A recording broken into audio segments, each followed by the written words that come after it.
So cooking చేసేటప్పుడు మేము వాడే పద్ధతుల్లో ఎస్పెషలీ ఇండియన్ కుకింగ్ లో we have lot of delicate techniques to అప్పటికప్పుడే అక్కడ జనరేట్ అయిన ఫ్రీ రాడికల్స్ ని తీసేసేదానికి. ఫర్ ఎగ్జాంపుల్ ఫస్ట్ పోపులో ఆవాలు వేస్తాం, దాంట్లో యాంటీ ఆక్సిడెంట్స్ ఉంటాయి, సో అక్కడ జనరేట్ అయింది వెంటనే తీసేస్తుంది. పసుపు ఒక చిటికి వేస్తాం, దాని నుంచి దాంట్లో ఉన్నది వెళ్ళిపోతుంది. So in our cooking like jeera, mustard, turmeric ఇలాంటి యాంటీ ఆక్సిడెంట్ రిచ్ ఉన్న పదార్థాలు పోపులో వేసే దాని వల్ల ఆ ఆయిల్ లో వచ్చేలాంటి ఫ్రీ రాడికల్స్ ని అక్కడికక్కడ తీసేస్తుంది. అప్పుడు కూడా మీరు డీప్ ఫ్రై చేస్తున్న పదార్థంలో ఇవి ఉంటాయి కదా, కాన్షియస్ గా వీ హ్యావ్ టు, ముందు రెసిపీస్ లో అయితే అన్ని ఉంటున్నాయి, ఆ రకంగా మీరు వాడే పదార్థాల్లో యాంటీ ఆక్సిడెంట్స్ రిచ్ ఉంటే దాన్ని డీప్ ఫ్రై చేసినా కూడా అప్పటికప్పుడు అది తీసేసే పని జరుగుతుంది. డీప్ ఫ్రైయింగ్ కి మళ్ళా వాడకూడదు, ఒకసారి వాడింది. You can use it like ఇప్పుడు ఇడ్లీ పాత్రకి నూనె పట్టిస్తారు, ఒకసారి డీప్ ఫ్రై చేసి ఫిల్టర్ చేసి పెట్టుకుని దానికి వాడచ్చు. లేకుంటే చపాతీ చేసేటప్పుడు రోల్ చేసేదానికి నూనె వేస్తాం, అలా వాడుకోవచ్చు. మళ్ళా డైరెక్ట్ వేడి చేయకూడదు అంతే. Okay, so moving on, we were speaking about alternate types of milk which we can use, plant based milks వాడి ఎలా మేము పాలు తాగేది లేకుంటే పాలు వాడే ప్లేసెస్ లో రీప్లేస్ చేసుకోవచ్చు అని. సో ఇంతంతా వినిన తర్వాత, because I have experience of ఇన్ని బ్యాచ్లతో మాట్లాడిన తర్వాత, మీరు అడగకుండా ఉన్న క్వశ్చన్స్ నేనే అడిగి నేనే ఆన్సర్ ఇచ్చేస్తాను. సో నెక్స్ట్ క్వశ్చన్ ఏం వస్తుంది, ఓకే మ్యామ్ ఇవన్నీ సరే, మేము బయట మార్కెట్ నుంచి పాలు తెచ్చుకోకుండా మేమే ఇంట్లో ఒక దేశీ ఆవుని పెట్టుకొని A2 పాలని దానికి హార్మోన్స్ ఇవ్వకుండా, దానికి యాంటీబయాటిక్స్ ఇవ్వకుండా రెడీ చేసుకుంటే ఆ పాలు తాగేది మంచిదా, ఇది చేయొచ్చా అని అడుగుతారు. So the answer to that is even then ఆ పాలు మీకు మంచిది కాదు, for the below reasons. First reason ఏంటి, దేహంలో పాలు డైజెషన్ కి అవసరం ఉన్న ప్రోటీన్ ఏది ఉందో ఆ ప్రోటీన్ డైజెషన్ కి అవసరం ఉన్న ఎంజైమ్స్ బాడీలో 5 సంవత్సరాల తర్వాత స్విచ్ ఆఫ్ అయిపోతుంది. అంటే మా బాడీలో పాలని డైజెస్ట్ చేసుకునే శక్తి ఏజ్ ఆఫ్ 5 years వరకు మాత్రమే ఉంది, దాని తర్వాత మీరు దాన్ని డైజెస్ట్ చేసుకోలేరు. దట్ ఈస్ ఇండికేషన్ దట్ తీసుకోవాల్సిన పదార్థం కాదు అని మీ దేహం మీకు చెప్పే విధానం. ఎంజైమే లేదు దాని డైజెషన్ కంటే, అది మీకు అవసరం ఉన్న పదార్థం కాదు అనేది. సరే పోనీ అయినా అలవాటు అయింది కదా తీసుకోవచ్చా అంటే అది కూడా మంచిది కాదు, ఎందుకంటే it is responsible for autoimmune diseases. So ఏంటి ఈ autoimmune disease అంటే అనేది we have to understand. So yesterday we were talking about కషాయాల గురించి మాట్లాడినప్పుడు యాంటీజెన్ మన బాడీకి బయట నుంచి వచ్చే పదార్థం అయితే దానికి సరిపడేలాగా యాంటీబాడీని మేము తయారు చేసుకుంటాము. ఇవి రెండు కలిసినప్పుడు బాడీ దీన్ని డిటెక్ట్ చేసి ఇది డిస్ట్రాయ్ చేయాల్సిన పదార్థం అని రికగ్నైజ్ చేస్తుంది అని చెప్పాను. This is the basic of how immune system works. So ఇప్పుడు ఏమవుతుంది, మీరు యానిమల్ ప్రోటీన్ ని కన్జ్యూమ్ చేసినప్పుడు అది it might be milk, it might be egg, it might be fish, it might be any kind of meat, animal protein ని consume చేసినప్పుడు అది మీ బాడీలో పెప్టైడ్ చైన్స్ గా బ్రేక్ డౌన్ అయిన తర్వాత బ్లడ్ లో పీల్చుకున్నప్పుడు that protein chain is going to act as an antigen. అంటే మీ బాడీ దాన్ని బయట పదార్థం అని రికగ్నైజ్ చేసి దానికి సరిపోయేలాంటి యాంటీబాడీస్ ని తయారు చేసి రెడీ చేస్తుంది. ఇంతవరకు ఓకే, నో ప్రాబ్లం. యాంటీబాడీస్ ఎలాంటివి అని చెప్పాను, మెమొరీ సెల్స్ గా దేహంలో మిగిలి ఉంటాయి. అవి ఒక్కసారి ఫార్మ్ అయిందంటే మీ బాడీలో స్టోర్ అవుతూ ఉంటుంది. It is always ready. ఎప్పుడైనా మళ్ళా అవసరం వస్తే వెంటనే మీ బాడీలో ఈ అటాక్ ని లాంచ్ చేసేదానికి. సో మీరు యానిమల్ ప్రోటీన్ తీసుకొని అది యాంటీజెన్ గా యాక్ట్ అయ్యి దానికి సరిపడేలాంటి యాంటీబాడీస్ తయారు చేశారంటే అవి మీ బాడీలో సోల్జర్స్ లాగా పెట్రోలింగ్ చేస్తూ ఉంటాయి. పెట్రోలింగ్ చేస్తున్నప్పుడు ఏమవుతుంది, మీ బాడీ ప్రోటీన్ ని అవి చూసినప్పుడు మీరు కూడా ఒక యానిమల్లే. మీ యానిమల్ ప్రోటీను మీరు తీసుకున్న యానిమల్ ప్రోటీను రెండు ఆల్మోస్ట్ సిమిలర్ గా ఉంటాయి. సో ఏం చేస్తుంది, ఈ యాంటీబాడీ వెళ్ళి ఈ ప్రోటీన్ కనిపించినప్పుడు దానికి కన్ఫ్యూజన్ అవుతుంది. అరే నేను తయారైనదే ఈ ప్రోటీన్ కోసం కదా, నేను దీన్ని అటాక్ చేయాలి, వెళ్ళి అటాచ్ కావాలని ఈ యాంటీబాడీ వెళ్ళి మీ బాడీలో ఉన్న ప్రోటీన్ ని అటాచ్ చేసుకునేస్తుంది. ఎందుకంటే ఈ protein almost the same. Our body is also made of animal protein. మీరు దాన్ని యాంటీజెన్ గా బాడీకి ప్రెజెంట్ చేశారు. సో ఇప్పుడేమైంది, మీ బాడీలో ఏ భాగంలో అయినా ఇది కావచ్చు. It can happen in your tear glands లో ఆటో ఇమ్యూన్ డిసీజ్ కావచ్చు. అప్పుడు ఏమవుతుంది, డ్రై ఐస్ అవుతుంది, అంటే కళ్ళు మంట అవుతుంది, ఎప్పుడు ఇలా బ్లింక్ చేయాలనిపిస్తుంది, టియర్స్ తక్కువ ఉంటాయి. సలైవరీ గ్లాండ్ వెళ్ళి అటాక్ చేయొచ్చు. అప్పుడేమవుతుంది, డ్రై మౌత్ అవుతుంది, జాగ్రెన్ సిండ్రోమ్ అని పిలుస్తారు. నోట్లో లాలాజలం తక్కువ ఉంటుంది, మింగేదానికి ఎప్పుడు నీళ్ళు తాగాల్సిన అవసరం ఉంటుంది, మాట్లాడేదానికి కూడా కష్టం అవుతుంది సివియర్ అయితే. అలాగే ఇది మీ జాయింట్స్ ని అటాక్ చేయొచ్చు. అప్పుడు రుమటాయిడ్ ఆర్థరైటిస్ RA అని పిలుస్తారు. మీ హెయిర్ ఫాలికల్స్ ని అటాక్ చేయొచ్చు. అప్పుడు వెళ్ళి రౌండ్ ప్యాచెస్ గా హెయిర్ లాస్ అవుతుంది. స్కిన్ ని అటాక్ చేయొచ్చు, కిడ్నీస్ ని అటాక్ చేయొచ్చు. ఒక్కొక్క దానికి ఒక్కొక్క పేరు. SLE సిస్టమిక్ లూపస్ ఎరిథోమాటోసిస్ అని పిలుస్తారు. నిన్న నేను చెప్పినట్టు మీ ప్లేట్లెట్స్ ని అటాక్ చేయొచ్చు, ITP అని పిలుస్తారు. సో ఈ రకంగా దేహంలో ఏ భాగంలో అయినా కన్ఫ్యూజన్ జరిగి మీ బాడీనే అటాక్ చేసినప్పుడు ఆటో ఇమ్యూన్ డిసీజ్ అని పిలుస్తారు. అంటే ఏంటి, ఎగ్జాంపుల్ చెప్పాలంటే యుద్ధం జరుగుతుంటే ఇండియా పాకిస్తాన్ వైపు ఫైర్ చేయకుండా తిరిగి ఇండియన్స్ నే చంపేస్తే అది ఆటో ఇమ్యూన్ డిసీజ్ గా కంపేర్ చేయొచ్చు.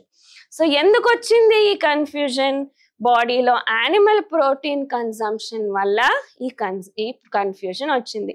మీరు దీన్ని బాడీకి గిఫ్ట్ చేయలేదనుకోండి, దానికి సరిపడేలాంటి యాంటీబాడీస్ లేవనుకోండి మీ బాడీలో, అప్పుడు ఈ అటాక్ వేరే చోట్ల జరగదు. So main reason for auto immune diseases కొత్తవి రోజు అన్ని దేహ భాగంలోనూ కనిపిస్తున్నాయి. And the number of cases is increasing drastically. SLE అంటే కిడ్నీస్ పైన ఎఫెక్ట్ అవుతుంది. సేమ్ ఆటో ఇమ్యూన్ ఇప్పుడు చెప్పిన ప్రాసెస్. మీ కిడ్నీ సెల్స్ లో ఉన్న నెఫ్రాన్స్ ని డ్యామేజ్ చేస్తే ఫస్ట్ ప్రోటీన్ లీక్ అవుతుంది. Nephrons are suppose to be like filters. దేహంలో ఉన్న ప్రోటీన్ ని లోపల పెట్టుకొని యూరిన్ ని బయటకు పంపించాలి. బట్ అక్కడ డ్యామేజ్ అయిన కారణం ప్రోటీన్ కూడా లీక్ అయిపోతుంటుంది కిడ్నీస్ నుంచి. స్కిన్ లో కూడా ఎఫెక్ట్ కనిపిస్తుంది SLE లో. బటర్ఫ్లై ర్యాష్ అంటారు. ఎండకు వెళ్ళిన కొంచెం ఎండ తగిలినా మొత్తం ఎర్రగా అయిపోయేది, disc shape red colour rashes వచ్చేది కామన్ సిమ్టమ్స్ ఆఫ్ SLE. కొందరికి స్కిన్ ఎక్కువ ఎఫెక్ట్ అవుతుంది, కొందరికి కిడ్నీ ఎఫెక్ట్ అవుతుంది, కొందరికి రెండు అవుతాయి. SLE ముఖ్య లక్షణాలు. Urticaria allergy. అక్కడ ఏమైంది, మీ ఇమ్యూన్ సిస్టమ్ ఓవర్ రెస్పాన్స్ ఇచ్చింది, అంతే. కన్ఫ్యూజన్ అనేది లేదు, మీ బాడీ డిస్ట్రాయ్ కావట్లేదు. అర్టికేరియాలో కొంచెం స్టిమ్యులేషన్ కి ఎక్కువ రియాక్షన్ ఇచ్చింది మీ ఇమ్యూన్ సిస్టమ్, అది అలర్జీ. అర్టికేరియా ఒక రకమైన అలర్జీ. ఇది ఆటో ఇమ్యూన్ డిసీజ్, మీ బాడీనే మీ బాడీ డిస్ట్రాయ్ చేస్తుంది. ఐటీపీ అంటే మీ బాడీలో ఉన్న ప్లేట్లెట్స్ ని మీ ఇమ్యూన్ సిస్టమ్ అటాక్ చేసి డిస్ట్రాయ్ చేసింది. సో ఇడియోపాథిక్ థ్రాంబోసైట్, ప్లేట్లెట్స్ ని థ్రాంబోసైట్ అని పిలుస్తారు. దానివల్ల ఏమవుతుంది, పర్ప్యూరా అంటే రక్తం కారుతూ ఉంటుంది. ఎక్కడ బ్లడ్ వెజల్స్ నుంచినే రక్తం బయటకు వచ్చి ఇక్కడ చిన్న చిన్న ప్యాచెస్ గా బ్లడ్ క్లాట్స్ అవుతాయి. దాన్ని పర్ప్యూరా అంటారు. సో దాన్ని ఐటీపీ అని పిలుస్తారు. సో రోగాలు పేర్లు అయితే మీకు ఇన్యూమరబుల్. ఇప్పుడు పేషెంట్స్ మాకు ఫోన్ చేస్తారు, ఫోన్ చేసి నాకు ఈ రోగం ఉందని చెప్పుకునేదే వాళ్ళకి ఒక ఏదో ప్రైజ్ ఇచ్చారనేలాగా, నాకు ఐటీపీ ఉంది మేడం, నాకు ఇది ఉంది మేడం, ఫుల్ ఫామ్ చెప్పండి అంటాం. మాకు ఎన్ని షార్ట్ ఫామ్స్ గుర్తుపెట్టుకోవచ్చు ఒకరు. సో అలా పేషెంట్స్ కి ఇప్పుడు disease is become like some kind of trophy which they have got. ఆ రకంగా మీకేం ఇబ్బంది లేదు సింపుల్ గా అని చెప్పి పంపిస్తే ఇది చేయండి అంటే వినరు. వాళ్ళకి ఒక రోగం పేరు ఇస్తే అదేమో ఆనందంగా ఉంటారు, ఓ నాకు ఈ రోగం ఉంది అని. ఆ రకంగా అయిపోయింది. Not related to this, but I don't think it is necessary. మీరు కరెక్ట్ గా అన్ని ఫాలో చేస్తే ఆటోమేటిక్ గా ఇంకా చాలా చాలా వెయిట్ లాస్ అవసరం ఉన్న వాళ్ళు కూడా చేసుకున్నారు. So strictly follow this, that should be more effective. Okay, so that would be the main reason why ఏ2 పాలైనా కూడా, హార్మోన్ లేదన్నా కూడా, స్టిరాయిడ్ లేదన్నా కూడా, యాంటీబయోటిక్ లేదన్నా కూడా, ఫస్ట్ థింగ్ మీరు డైజెస్ట్ చేసుకోలేరు.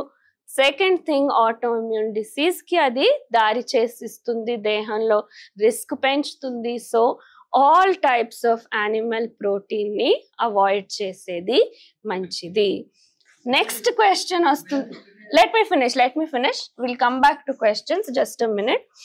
సో నెక్స్ట్ క్వశ్చన్ వస్తుంది, మరి మీరు పాలు వద్దంటున్నారు, ఇంత డేంజర్ అంటున్నారు, పెరుగు నెయ్యి ఎలా అలౌ చేస్తున్నారు అనే క్వశ్చన్ వస్తుంది. So the answer there is the lactobacilli. పాలు నుంచి పెరుగు తయారు చేయాలన్నప్పుడు ఏం చేస్తాము, తోడుకు వేస్తాము.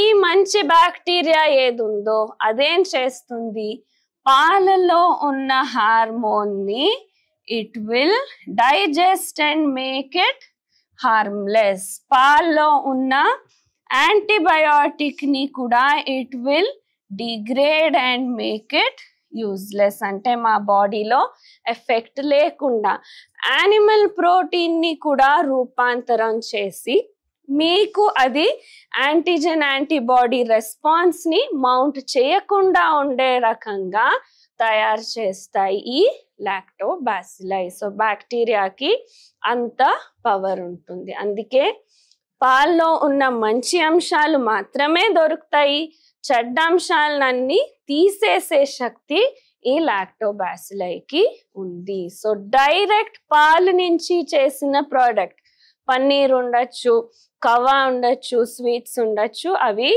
నో. పెరుగు నుంచి చేసిన పదార్థాలు, పెరుగు చేసిన తర్వాత మీగడ తీసి దాంతో వెన్న చేసి నెయ్యి చేస్తే అది వాడేదానికి పర్వాలేదు, మంచిదే. కానీ డైరెక్ట్ పాల నుంచి, ఇప్పుడు నెయ్యి కూడా 2 రకాలుగా చేస్తున్నారు. పాలు కొవ్వు తీసేసే దాని నుంచి నెయ్యి చేస్తే అది మంచిది కాదు. పెరుగు నుంచి పైన లేయర్ కొవ్వు తీసేసి దాన్ని వెన్న చేసి నెయ్యి చేస్తే వాడుకోవచ్చు. So anything made after fermentation of milk. ఇప్పుడు మేము చనిపోతే ఏమవుతుంది, if we're buried in the soil, bacterial action వల్ల అన్ని డీజెనరేట్ అయ్యి we return to the natural elements. అలాగే పాల్లో ఉన్న చెడ్డ అంశాలన్నీ డీజెనరేట్ చేసి డైజెస్ట్ చేసి మంచి అంశాలు మాత్రం దొరికేలాగా ఈ లాక్టోబాసిల్లై చేస్తున్నాయి.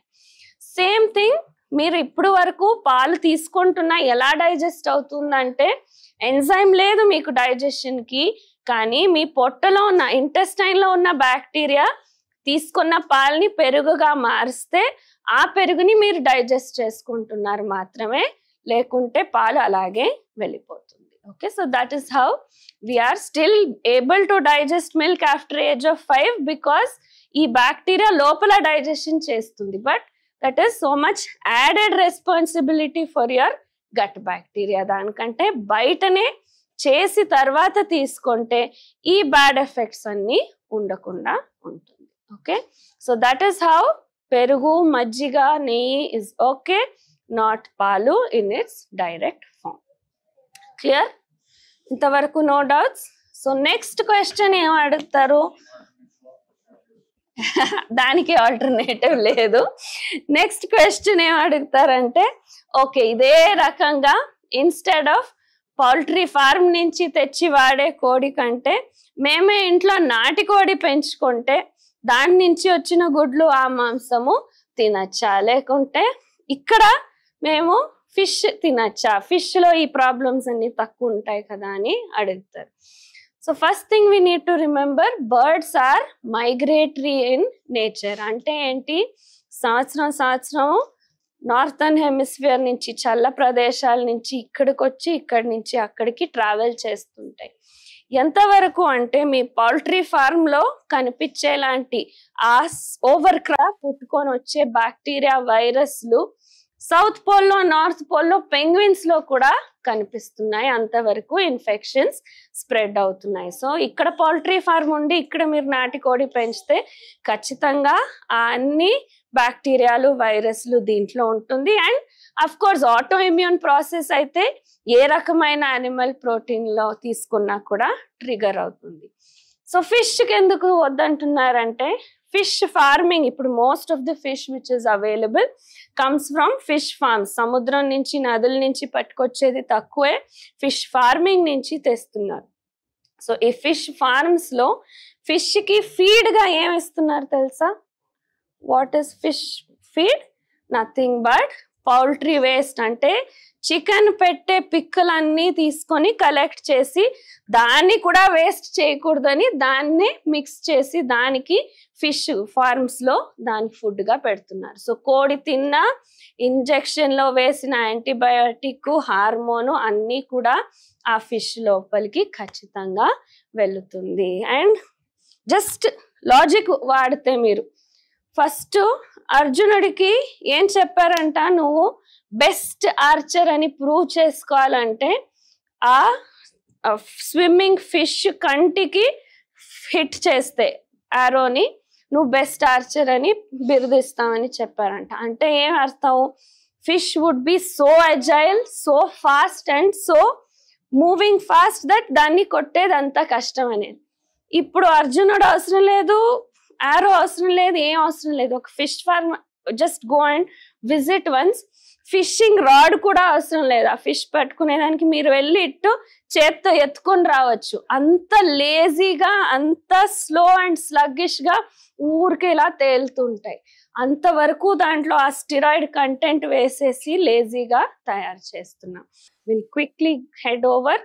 కుకింగ్ క్లాస్ అయిన తర్వాత లంచ్ ఉంటుంది. సో ఆకలి అయితే you'll have to wait for 45 minutes to 1 hour.